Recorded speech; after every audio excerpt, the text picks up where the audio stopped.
अस्सलाम वालेकुम। हिकिड़ो दफ़ो वरी मां व्लॉग ठाहे रही आहियां ऐं हींअर वरी बि मूंसां मौजूदु आहे मुल्क नाज़ ऐं असां आहियूं मौजूदु काथे सुञाणो थोरो? हा, सीवियो ते।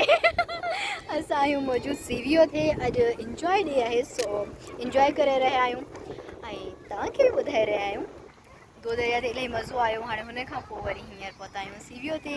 अॼु घुमण जो ॾींहुं आहे, हिते घणो इंजॉय कंदासीं वाक़ई में। हुते त जेका लोकेशन हुई इलाही ख़ूबसूरत हुई, पर इंजॉय जे हिसाब सां इलाही मज़ो आहे हिते। ऐं हे असांजी ड्रेसिंग ॾिसो, छो त असां ॿिन्ही खे ख़बर ई न हुई त असां सीवियो ते ईंदासीं ऐं अचानक असां हलिया आया आहियूं ऐं असांजी ड्रेसिंग आहे सीवियो जहिड़ी न आहे जो असां हिते इंजॉय करे सघूं।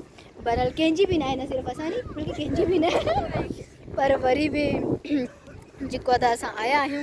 हाणे जेको हाल आहे ज़ाहिर आहे माण्हू सीवियो ते अचे ऐं उन खां पोइ वरी पाणी में न लहे, छोलियुनि जो नज़ारो, छोलियुनि जो मज़ो न वठे त पोइ त अचणी फज़ूल आहे। चरे माण्हू जो कमाई चरिया न आहियूं। असांखे चयो पियो वञे त तव्हां भले पाणी में न लहिजो, परे खां बि ॾिसो, परे खां बि ॾिसिजो। पोइ आया छो आहियूं, पोइ त वीडियो में ॾिसी वठूं। ऐं हूअं इलाही दफ़े ॾिठल आहे असांजो अचण जो मक़सदु आहे त इंजॉय कयूं। तव्हां छा पिया सोचो, तव्हां पाणी में लहंदव? पानी में लहा तो मोटंदासीं कीअं? मोटंदासीं कीअं?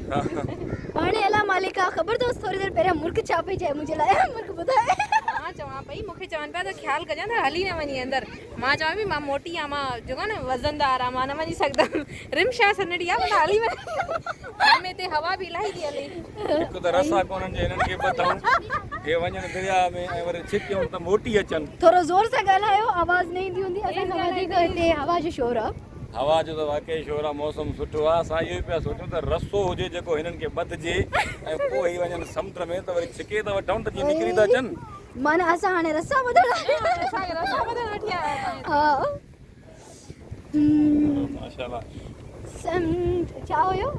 शाम जो दिलकश नज़ारो तू ऐं मां, समुंड जूं छोलियूं किनारो तू ऐं मां। ॿियो कोई न? तू ऐं मां, तू ऐं मां, तू ऐं मां। हलो छो मां मुर्ख खे बि चवां।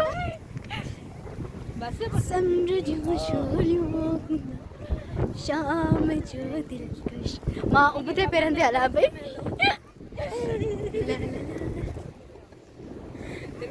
हाँ, अद्दी खे ख़बर न तो इश्क में। हाँ, अद्दी खे ख़बर न तो इश्क में।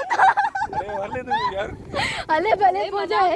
असां भी उन्हनि खे एंटरटेन किया हूंदा असां। हाँ न, ये तो मज़ा हूंदा है। केॾो प्यारो मंज़र आहे। जेकॾहिं मां हितां समुंड में ईअं हलियो वञा, समुंड में हलियो वञी त पोइ छा थींदो? इलाही देर ताईं अॻिते कॾहिं हलियो त असां वञा, कोन ईंदासीं। इलाही देर ताईं अॻिते हलियो वञा, पोइ इलाही देर ताईं अॻिते हलियो वञा। पोइ भागा ॿुॾी वेंदे ॿियो छा थींदो? असां कोन ईंदासीं। घर वारनि खे इतला ॾिजो त मां मच्छी पकड़ वियो हुउसि। अच्छा, मच्छी पकड़ंदे मच्छी थी वई। मच्छी थी, मां मच्छी जे मिले तुझे मां मच्छी जी खुराक थी, माना पंहिंजी खुराक बोलण वारी ऐं मच्छी जी खुराक थी वई। हाँ, थी वियो मूंखे, थी वेंदुमि। थी वेंदे। मच्छी अल्लाह न करे, यार ख़ुदा पाक तोखे वॾी हयाती ॾे। आमीन। अञा तोखे खोड़ तंग करणो आहे, अञा खोड़ सारो असांखे विढ़णो आहे। हिन सां स्पेशल मां इलाही झेड़ा कंदी आहियां, हिन करे अञा खोड़ सारो हिनखे तंग करणो आहे, विढ़णो आहे, दड़का ॾियणा आहिनि, हिन खां मखण हणण बि सिखणा आहिनि।